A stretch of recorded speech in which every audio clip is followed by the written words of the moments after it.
Welcome to Adirondack Architectural Heritage's third webinar of this year. This is our I should say it's our last, but it's not. We have one more next month that we're working with the Preservation League of New York State on. But this is our sort of last formal webinar.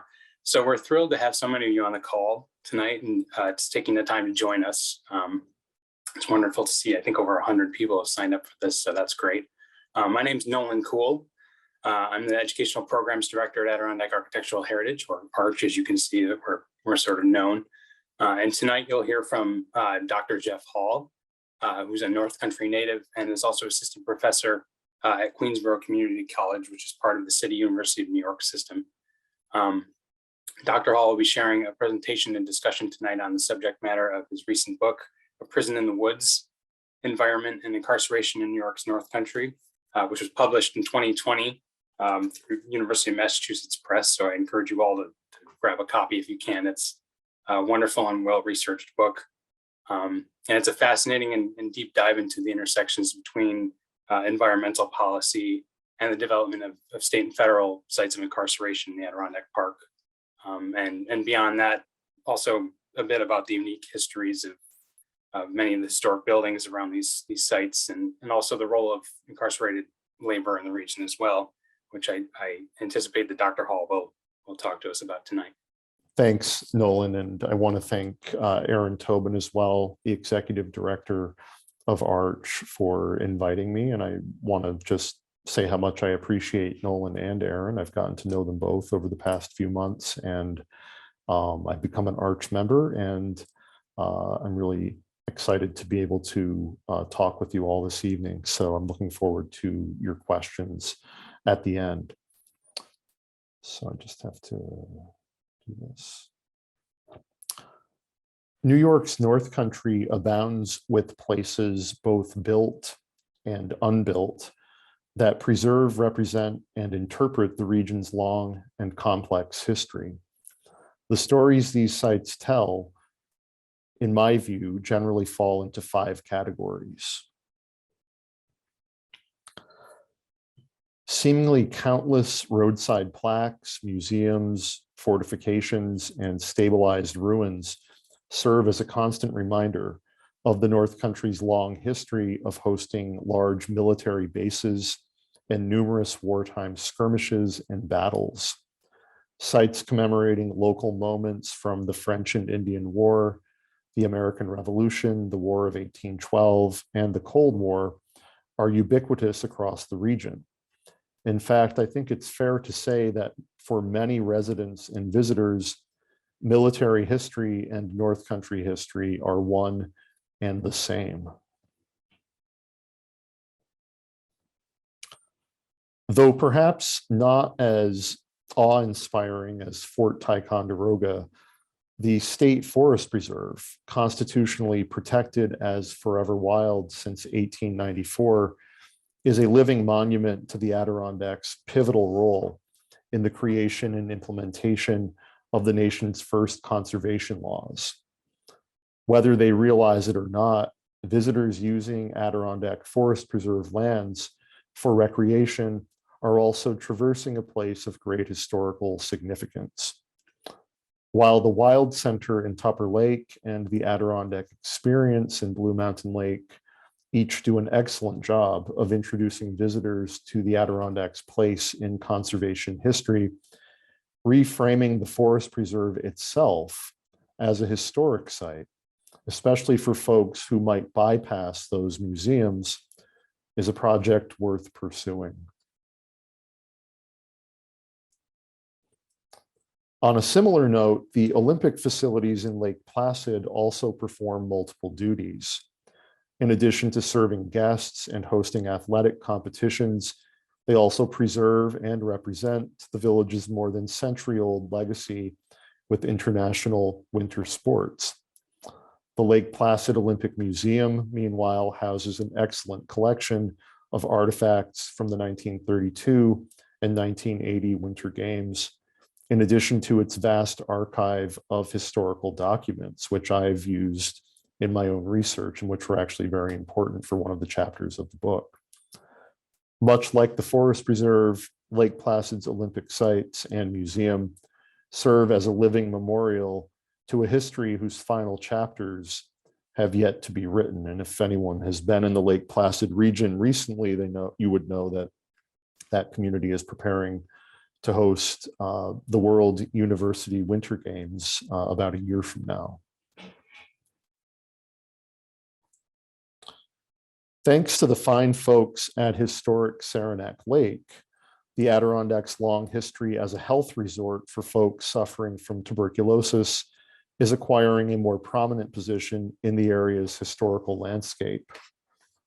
Thankfully, many of the structures associated with that history, including former sanitaria, cure porches, and laboratories, such as the Saranac Laboratory Museum in this photo, thankfully, many of these structures are still standing, ensuring future generations the opportunity to learn about the North Country's place in the broader history of public health and medicine. Finally, the Adirondacks' many great camps, including Sagamore, White Pine, and Camp Santanoni in Newcomb, which Nolan spoke about before, and which of course is managed by Arch, allow visitors to explore the rarefied world of elite tourism and its role in opening the Adirondacks to the rest of the country and world at the turn of the 20th century. Many of these sites carefully preserve an architectural style, Adirondack rustic, that relied heavily on locally sourced timber and stone to create wilderness estates rivaling the fancy alpine chalets of the European elite. As the foregoing summary demonstrates, the North Country's historical landscape contains a diverse collection of built and seemingly unbuilt spaces that collectively help tell the story of the region's past.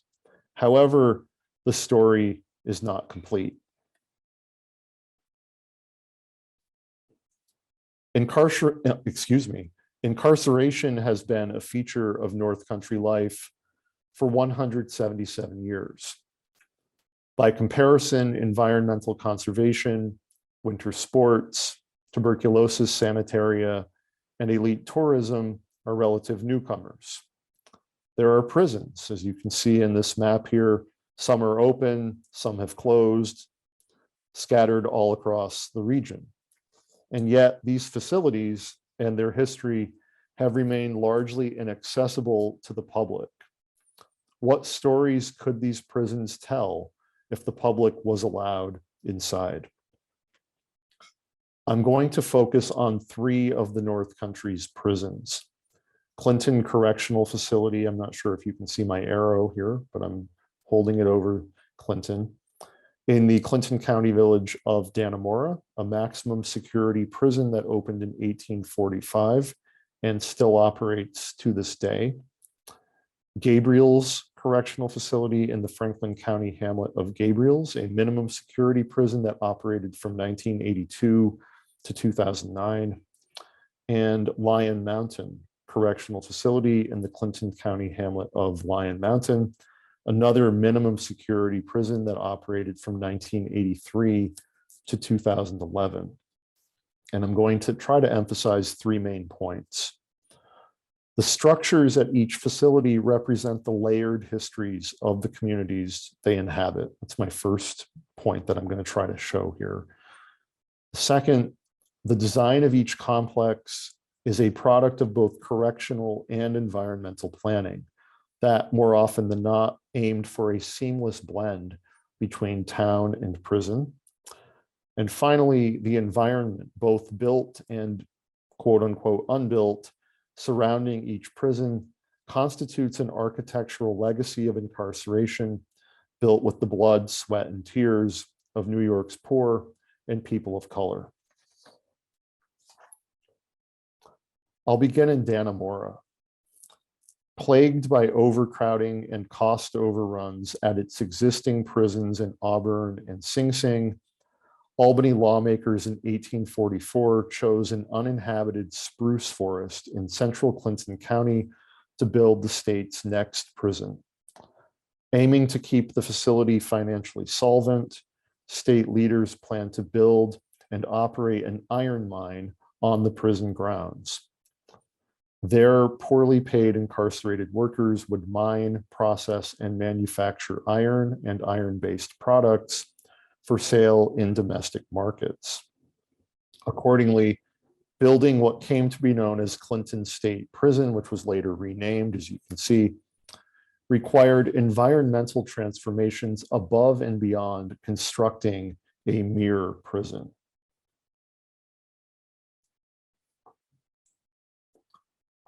Before they could begin mining, however, incarcerated workers first had to build the prison. And this is a recurring theme in New York's carceral history, which is that incarcerated people have very often been enlisted to build the prisons in which they are imprisoned. The many challenges associated with locating a penitentiary in a previously uninhabited, undeveloped wilderness, unconnected to existing transportation and communication networks, guaranteed that construction would be time-consuming and expensive. This image from 1869 shows the prison as it approached its 25th year of operation. The denuded landscape surrounding Clinton shows clear evidence of the extensive and unrestricted logging and excavation projects undertaken to help build the wall, cell blocks, mining facilities, and support structures. The work was excruciatingly slow, a fact clearly demonstrated by a wall that was, after 25 years of construction, still not complete. So, and you can see that sort of toward the back and off on the left-hand side of that image. To make matters worse, the spruce logs used to build the wall required constant repair and replacement, a fact illustrated by the support poles used to hold the barrier in place. And if you look at the right-hand side of the wall there, you can see that the incarcerated workers had installed support poles to prevent the wall from collapsing.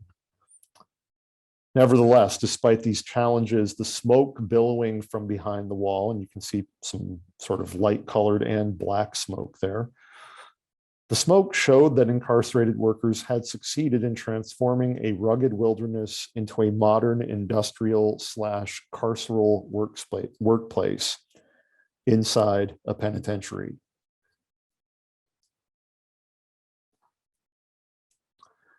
As Clinton grew, the previously non-existent village of Dannemora, which was named for a renowned iron mining district in Sweden, expanded. And this image here and the one before show that, with homes, farms, and small businesses crowding in around the newly constructed prison. This image from the mid-1940s, which actually I found in my father's personal effects. I found the original. I don't know exactly where it's from. This image illustrates the significant architectural shifts that occurred in Dannemora during the prison's first century. By the mid-20th century, Clinton had come less to resemble an industrial worksite and more a modern penitentiary.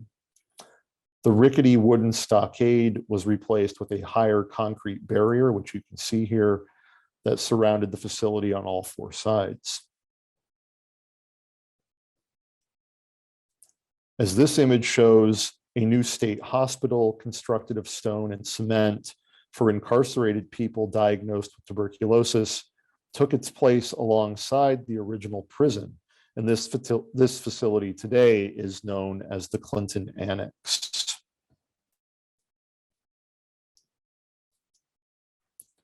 The stone cell blocks and support buildings inside the old prison, the prison behind the wall, meanwhile, were encased in red brick, which you can see here, and incarcerated workers built a Roman Catholic church, the Church of the Good Thief, on a previously unused parcel at the facility's rear. I took this picture shortly before I got yelled at by one of the employees there for taking pictures at the site, but you can see the steeple, see the roof of the church there and the steeple rising in the back.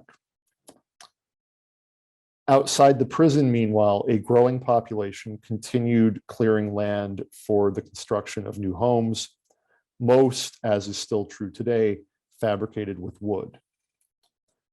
Clinton's architectural legacies, however, are not limited to the prison and its immediate surroundings. In addition to building the prison and making iron, men incarcerated at Clinton in the mid-19th century were also enlisted to build infrastructure. In particular, they were enlisted to build badly needed roads to connect the penitentiary to nearby communities and rail depots. After all, this prison was intended to function like a business.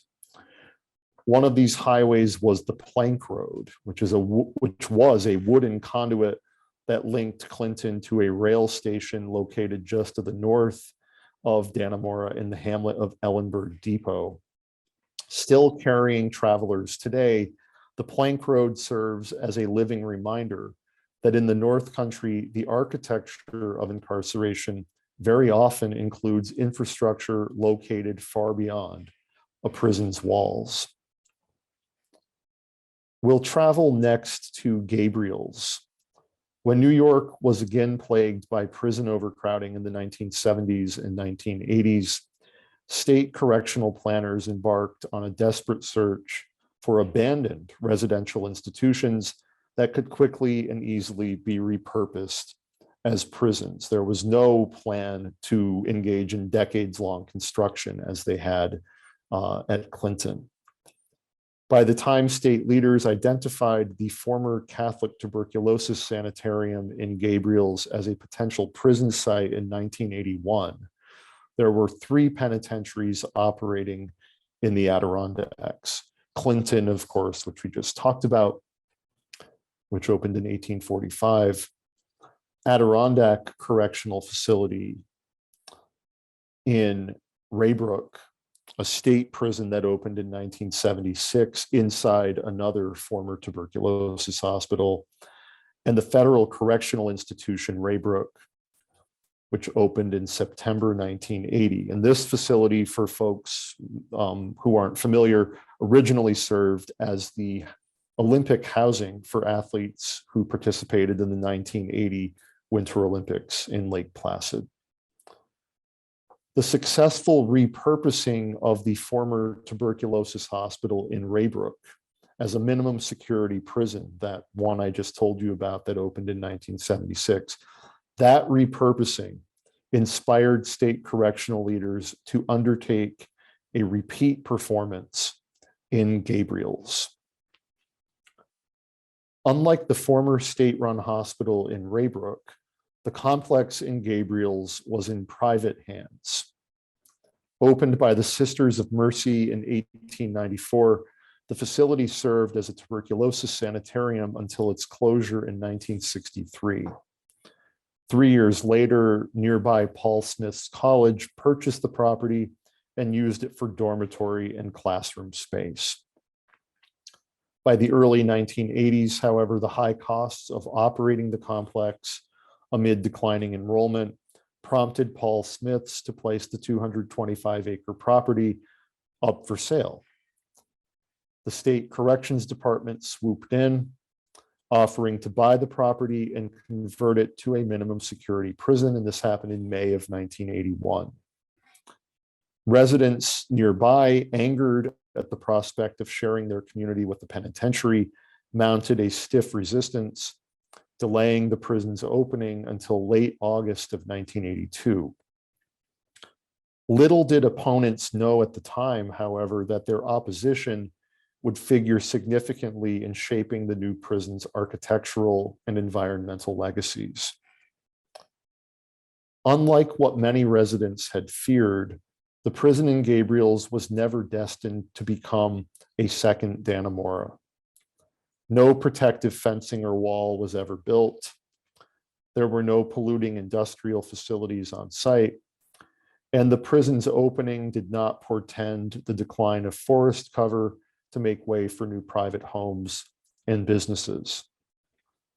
Instead, the state left intact many of the structures left over from the property's days as a sanitarium. And I'll just show you some of these right now.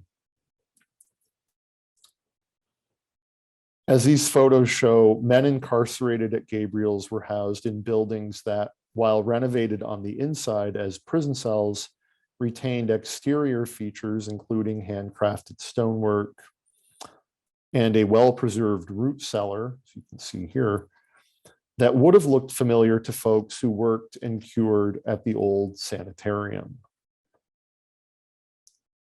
So not exactly the types of buildings one normally would think of when you're thinking about a prison. Incarcerated men also worshiped at an indoor chapel and an outdoor shrine. I'll show you some photos of those. Again, left over from this facility's days as a tuberculosis sanitarium operated by a Catholic diocese. These sites, this chapel and then this outdoor shrine, both featured handcrafted stonework, as you can see. And they, I think, are the most impressive architectural legacies at the site that commemorate its long history, both as a sanitarium, as a college campus, and then as a prison. The prison in Gabriels closed in 2009, and the property has been mainly off limits to the public ever since. So this photographer was able to go in a couple of years later and take these photos, which is good for us. But in general, the public is not allowed to go in there. However, that restriction does not mean that residents and visitors are unable to experience Gabriel's many other architectural, infrastructural, and environmental legacies. As part of an effort to placate opponents of the proposed prison, the State Corrections Department in 1981 had made 3 promises. So this was an effort to sort of eliminate the resistance to building the prison. The first one, the state promised to add more than half of the property to the state forest reserve, thus ensuring its protection from future development and limiting its use to only outdoor leisure and recreation. Their second promise was to retain and plant vegetation along the perimeter to shield the prison from public view, right? To basically hide it from visitors and residents. Their third and final promise was that local communities would be allowed the free use of poorly paid imprisoned workers to labor on conservation, public works, and infrastructure projects, which would generate, of course, significant savings to local taxpayers. Opponents of the prison were generally unimpressed with these proposals. After all, they really just wanted the project canceled completely. Nevertheless, the state did follow through on its promises. To this day, residents and visitors can use the expanded forest preserve at Gabriels for outdoor activities. The tall stand of trees surrounding the prison and visible from Route 86, meanwhile, remains an impressive feature of landscape architecture that continues to do its job. The former prison remains as invisible now as it was when it first opened. This is sort of the front entrance where you're not allowed to go. Here's another view. Finally, architectural legacies of the Gabriels prison are scattered across the region in the form of public spaces built and renovated by poorly paid incarcerated men. And here is an image. I want to give a shout out to Nolan. Actually, Nolan told me about this historical marker at the Visitors Interpretive Center. And so I went there at Christmas time and found this plaque and took a picture of it. One of the few, in fact, the only plaque that I know of that commemorates or honors the work of incarcerated people in the Adirondacks. And so you can see here that the incarcerated workers from Gabriels helped to build the Adirondack Park Visitors Interpretive Center in Paul Smith's. The fact that many of these men who did this work were from lower income communities of color and imprisoned for narcotics offenses means that the racism and discrimination that fueled mass incarceration is literally embedded in the sprawling built environment bequeathed to the Adirondacks by the men imprisoned in Gabriels. The final stop on our little tour is Lion Mountain. The same prison overcrowding that drove state correctional planners to Gabriels in 1981 sent them to Lion Mountain 2 years later. There, a public school closed in 1981 because of low enrollment, caught the attention of state leaders under pressure to build new prison cells quickly and cheaply. However, unlike Ray Brook and Gabriels, which were both previously host to tuberculosis hospitals and popular with tourists and second homeowners, Lion Mountain was historically a working class community dominated by privately owned mining companies. Nobody visited Lion Mountain for a summer vacation or to cure from tuberculosis. For nearly 2 centuries, iron mining was the centerpiece of life in this community. However, after Republic Steel closed Lion Mountain's mines in 1967, the community's future, was in doubt. The hamlet's population had been in free fall since long before the mines shut down, plummeting from 3,500 residents in 1887 to fewer than 800 in 1983. A new prison, state officials hoped, would alleviate overcrowding in other penitentiaries. This was always their refrain, and give Lion Mountain a much needed economic boost. So again, even over 100 years after the prison was built in Dannemora, the state is still sort of looking at incarceration as an economic development scheme. Just to sort of orient folks here, this is a photo I took the year after this prison closed. So this photo, this sign, this yellow sign on the left-hand side was put up when the prison was for sale, which I'm going to talk about at the end of my presentation. This is Lion Mountain, this peak sort of in the middle here. And off here on the right-hand side, I hope you can see my little cursor moving. This is an old mining facility that's sort of just been left to rot on the edge of Lion Mountain. So sort of the community's 2 dominant employers, both of which are now gone, are sort of in close proximity to each other. Now I got to find where I was. Okay. For their part, residents reacted to news of the new prison with a collective shrug. Situated 12 miles from Dannemora, homeowners in Lion Mountain were quite familiar with the workings of the state prison system. At the same time, however, what folks in Lion Mountain really wanted and had been demanding for years since the mines shut down was a remediation of the environmental devastation left behind after 2 centuries of unrestricted industrial activity.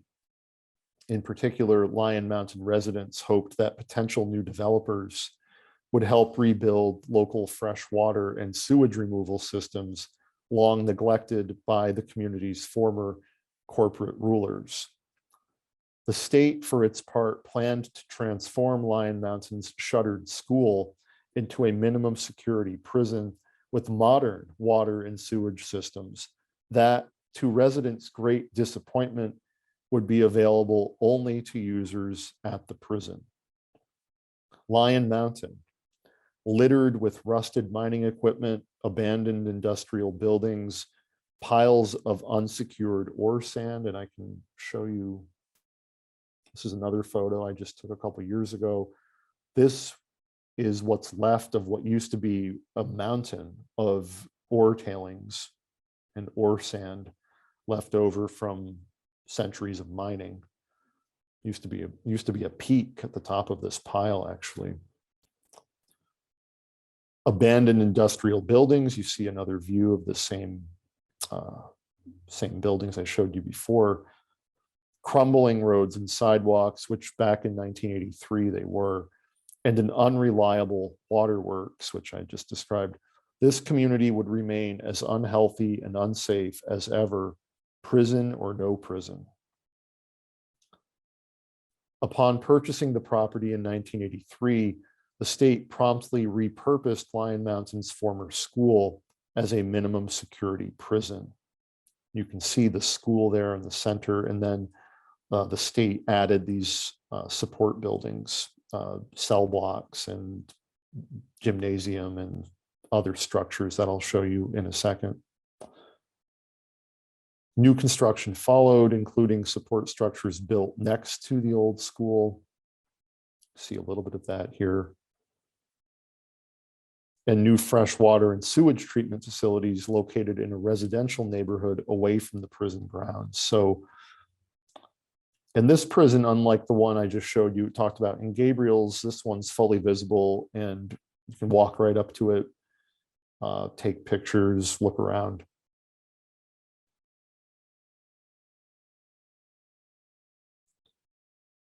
If there's any gas in there, I'm sure someone's probably already grabbed it. And this unremarkable site was actually where the sewage and freshwater system was built, but only built for the prison. The local residents were not allowed to access it.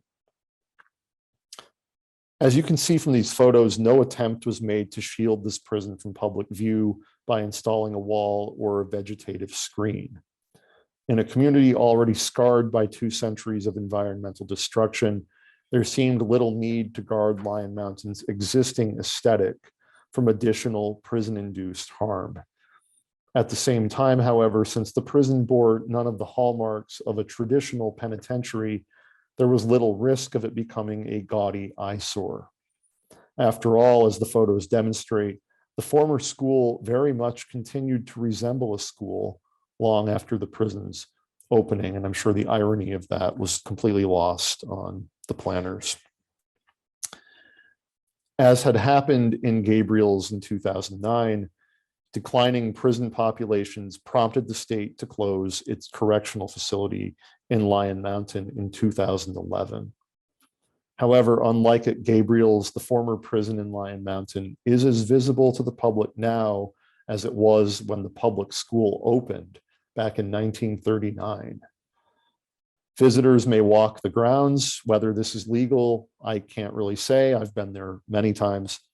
You can get an up-close look at the buildings and some of the machinery that kept the prison going. Compared to Gabriels and Dannemora, the structures in Lion Mountain are quite unremarkable. However, their blandness does not mean that they are not important. If anything, the generic-looking buildings at Lion Mountain both preserve and represent a different chapter in the Adirondacks' experience with incarceration, a time when speed and efficiency outweighed aesthetic concerns in the selection of new prison sites.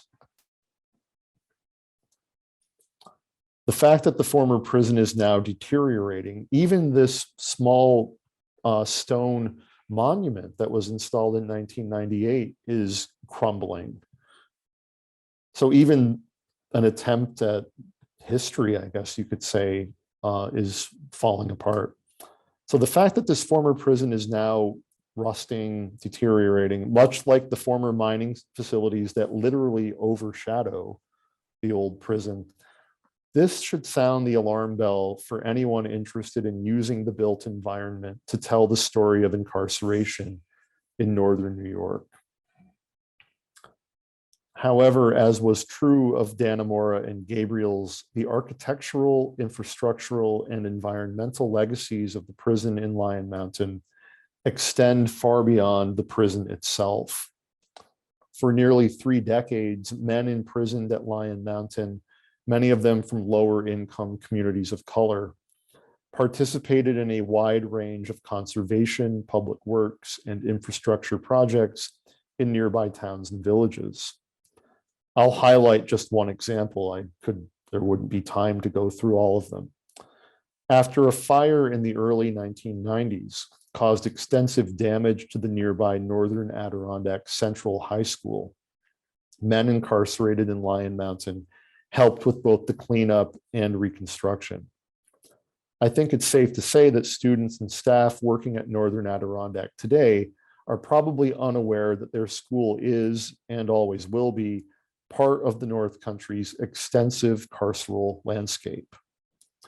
And interestingly enough, the imprisoned men whose labor created that bond were incarcerated in a building that had once served as a school.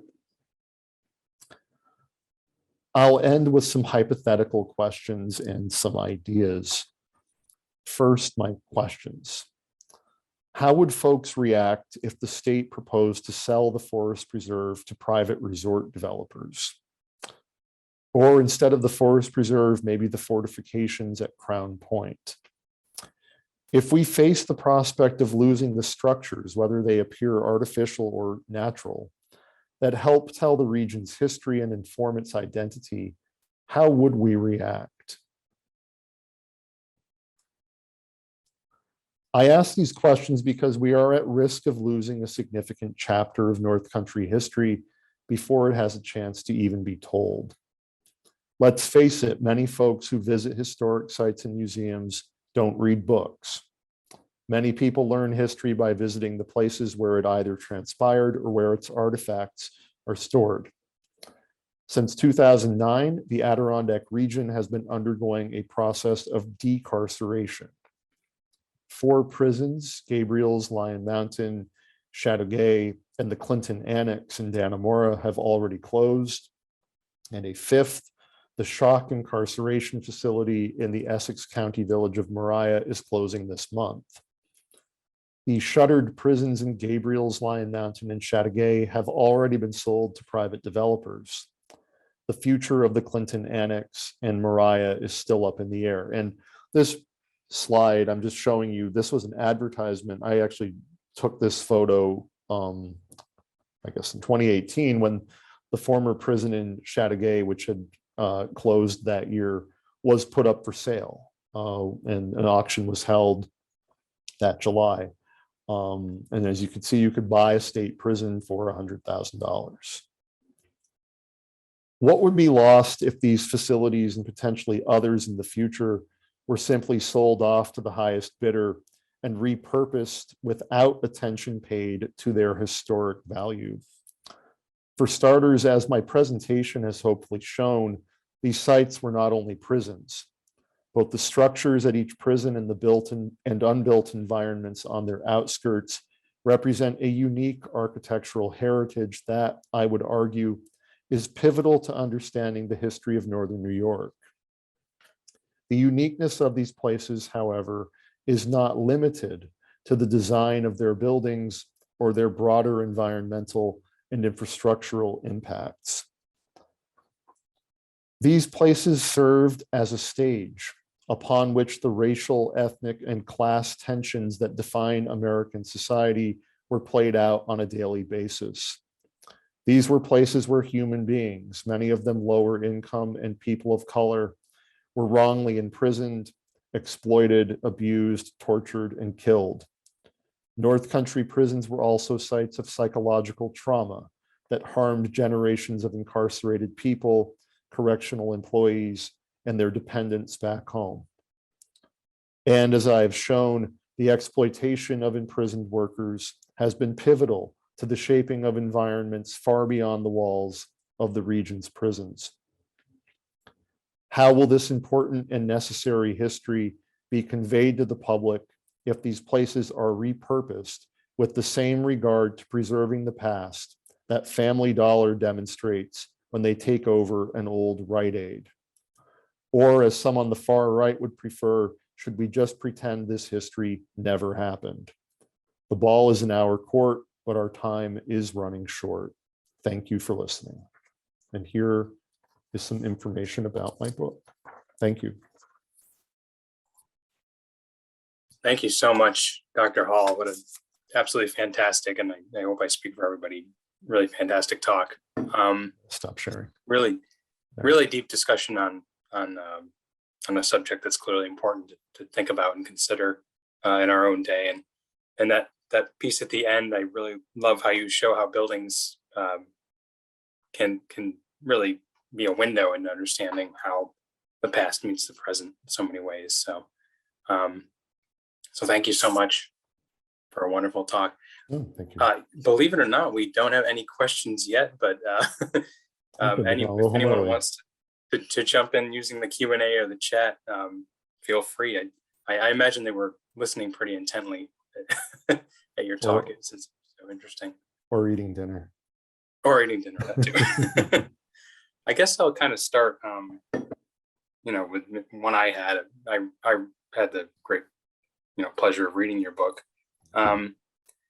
So I guess in thinking about some of those, the images you showed, and in terms of thinking about a kind of commemorative landscape, I guess how do you envision that greater commemorative landscape? I guess what do you think that may look like, kind of heading into the future? Well, I actually have benefited from talking with you and Aaron about this and some other people. I make no claim to be an expert on historic preservation or architecture. So everything I sort of come at this from my role as a historian of the environment and incarceration. So certainly, I think this is the kind of history that can't be approached in the same way that one would approach a less serious topic. So there definitely would have to be some serious thought around how one would market places like the Clinton Annex, for example, or even the smaller prisons that have closed. Of course, the distance separating these facilities from each other can be require quite a lot of driving, especially for people visiting the area. So, I mean, in a perfect world, I would say all of these facilities would be available for people to visit and learn about incarceration, both as it transpired in the United States over the course of the country's existence, but also sort of more specifically how it transpired in that part of New York State. And I think that, you could have a network of sort of carceral historical sites where folks traveling through the region might not be able to visit all of them, but if they were able to visit one, they could learn about that site, but they could also learn about how that site functioned within the larger carceral state in New York and the larger carceral network of facilities in the North Country. But again, I think that there has to be some folks who are experts in this would have to really sit down and think about how to draw visitors in, because it's not the most pleasant story to tell, but it's a necessary story to tell, especially in the times we're living in now, when there are people trying to restrict the kind of information that people learn about the past. I think that makes it even more imperative that we start to seriously think about saving some of these places and not allowing them to be simply sold and turned into, summer camps or distilleries or whatever is being planned. Yeah, great answer indeed. So yeah, in the last minute or so, you've been talking, a ton of questions have come in, which is great. Just to kind of start here, there's some other questions that kind of loop into this, but there's some questions about whether you've been able to interview any of the prisoners that have lived at these facilities, and what is their view of their role in building these facilities, and to that end, other architecture throughout the region as well. I did talk to people who were incarcerated. They, interestingly, none of them, they all wanted their privacy respected. So I actually didn't quote any of them in my research, but I learned from them. It's really hard to generalize about how they felt about their role in sort of building this sort of carceral environment. And these are people who've been released from prison and are sort of living in different parts of the country now. Some of them professed that they sort of enjoyed the work. They were able to get outside. They weren't inside prison all day. Some felt used, exploited, had a lot of harsh words for the staff at the prisons where they were held. So, I think that would be, I think that it would be expected that you'd have sort of a range of opinions about this, because the prison population is diverse, and people were, people's experiences differed based on the facility they were in, based on how long they were going to be there, based on their previous experiences of incarceration in other facilities. So it's a good question. I always, people have asked this before, and it's not a great answer, but the opinions are sort of, they're all over the spectrum, really, in terms of how folks felt about their time being incarcerated there, and also working there. Great, yeah. So another good one, this is sort of asking, knowing that we can't, quote unquote, write the histories of our current time, write as RIGHT. Do you have any proposals on how to repurpose existing structures while honoring the local populations? And also, to go along with that, is it appropriate to reuse these structures, knowing the racist / classist histories of these sites in some cases? I would definitely say that it's really inappropriate to repurpose a place that was a site of violence and oppression. I mean, Eastern State Penitentiary in Philadelphia always comes to mind. I mean, it's I think a really great museum. I've been there a couple times, and I know somebody who works there. And I think people learn a lot by visiting that site. But I also, I mean, some folks here know my father worked at Clinton for 25 years, and that experience greatly affected our family life. So I guess I come at this both as a historian, but also as somebody who had a connection to this system for a long time.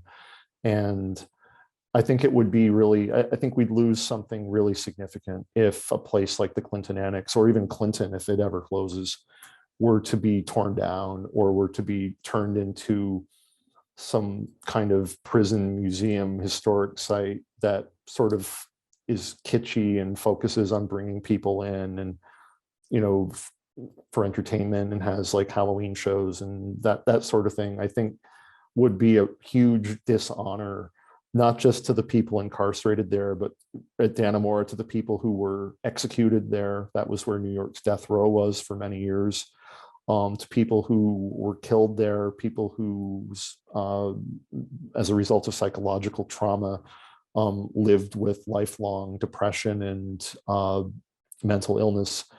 So I think that those sites should really be treated with the respect and the care that they deserve, as spaces where much trauma and violence happened. And I don't think that every place needs to be commercialized. I think that some places deserve that level of care and respect. Yeah, and we certainly see that in places beyond prisons as well. So absolutely great answer. I think this could be a kind of two-part question. We have a few of your students asking questions, which is great. Good. So this is kind of zeroed in on Gabriels a little bit.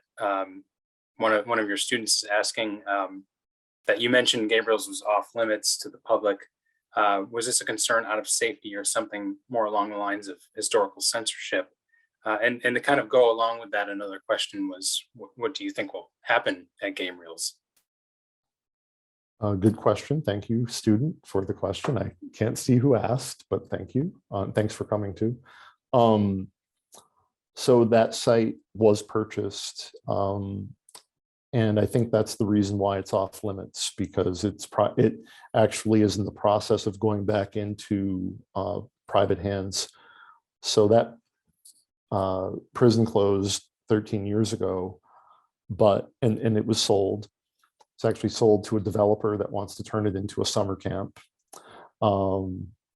But because it was public property inside the Adirondack Park, the state constitution had to be amended to revert it to private ownership. So, and that was a process that took several years. So I'm told that the Gabriels Fire Department uses that site for training.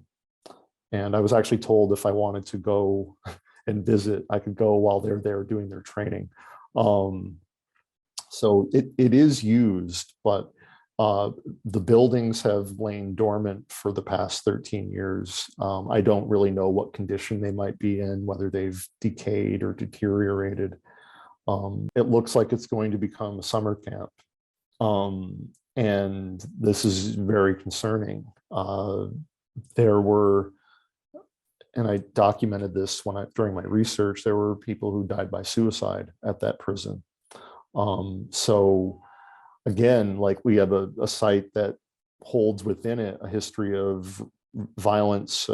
It has sort of embedded within it the bigger history of American racism and discrimination. And it's going to have a new life, right? It's fourth life. It was sanitarium, college campus, prison, and now summer camp for kids. So I'm not, again, I want these facilities to be useful to their communities, right? I don't want the facilities to be a drag on the communities, but at the same time, I think there has to be attention paid to these sites. These are not just, as I said in my talk, these are not just, you know, a former drugstore that closed that's going to be turned into Popeyes, right? These are places that have deeper moral significance for our society. And so I hope that whoever does that development, I hope that they will consult with folks in the area who are concerned about the site being open and accessible to the public, who should learn about this history. I grew up there. My father worked in Clinton. I didn't know any of this history until I wrote this book. So I think there's a huge opportunity there for these sites to be used to help educate local residents and visitors about this history, which is really a huge blind spot for many people. I mean, some of my students here, I saw some of the students that I have from Pratt, and we talked about this actually one night in class. We did a reading on the history of policing, and only a couple students really had any background in that topic. So again, I want the facilities to be useful, but I also don't want their history to be erased. Yeah, great answer. So this is kind of a question of sort of similar to the first, but do you know of any oral history projects that are kind of going on or happening with staff, inmates, etc.?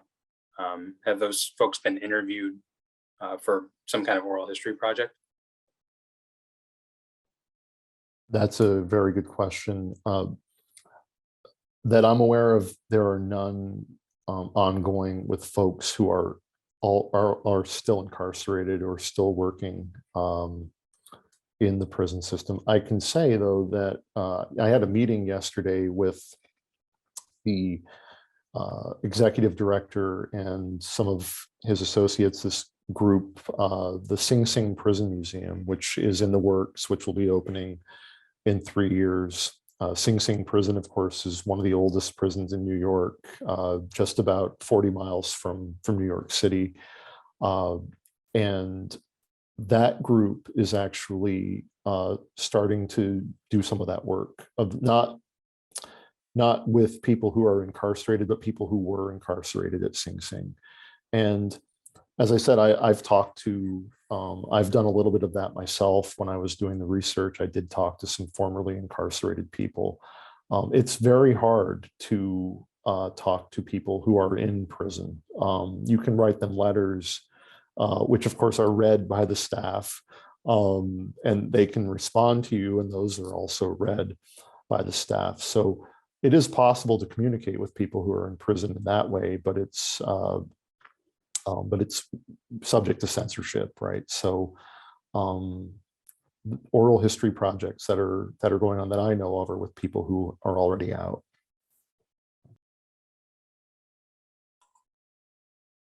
So another question is whether you know of any formerly incarcerated people who, after the completion of their sentence, became residents of the North Country. That did happen, yeah. In fact, probably about 10 years ago, I remember this being a huge source of angst in Dannemora, that people who had been released were staying in town and their family members were moving to town too. And these were people of color. And I remember hearing the conversations and hearing people talk about how angry they were that people of color were moving to town. And this was in the early 2000s. So definitely, I mean, I wouldn't say it's something that is a widespread phenomenon, but definitely it has happened.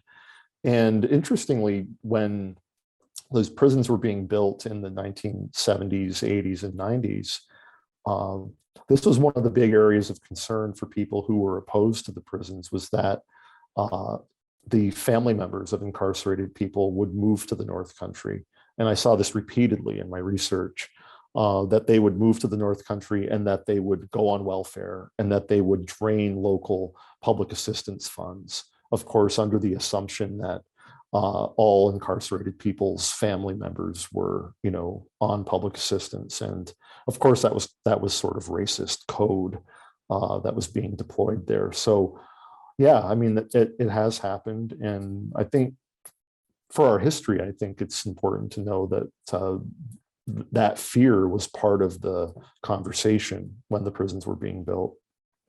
So I think we have a few more, but I don't want to keep people all night. I think this is a really good question, and probably a hard one to answer for you, but we'll ask it anyway. Are any of the prisons still thriving among those that are operative?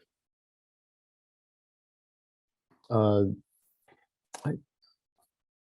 guess that is a hard question because it depends on how we define thrive. I would say that my gut reaction is that prisons don't thrive ever. Nobody who's in them wants to be there. The people incarcerated don't want to be there. The employees don't want to be there.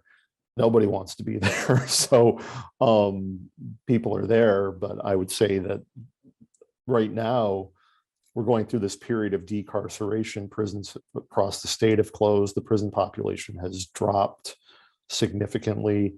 I would say that the answer is no. And this is this is another area of concern, is that when the state and federal government built these facilities, and again, this is in their documents. These were their words.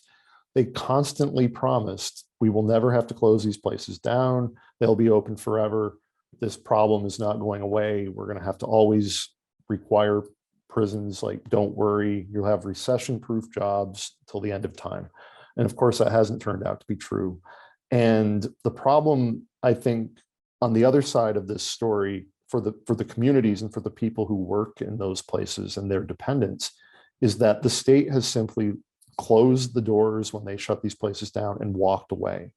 And they left with really no plan for how to redevelop the facilities. They really offered no assistance to the communities on what to do with them.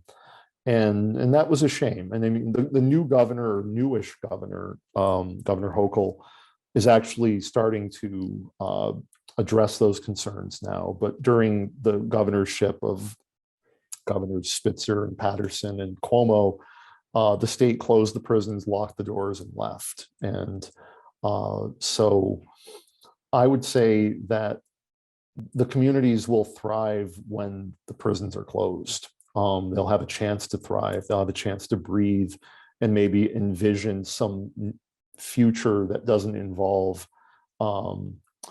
requiring people to engage in violence to earn a living.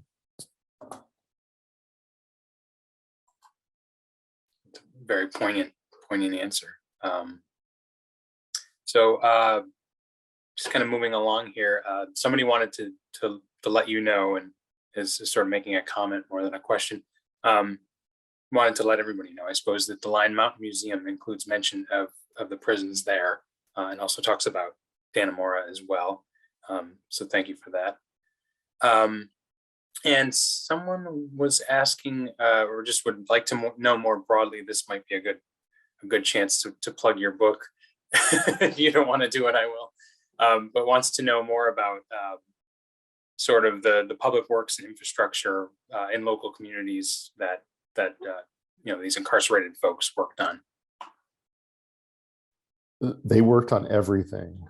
I mean, it was one of the areas that I was really, just unaware of just how pervasive these labor programs were, beginning in 1845 right up till today. I was just shocked at how many different types of jobs were done.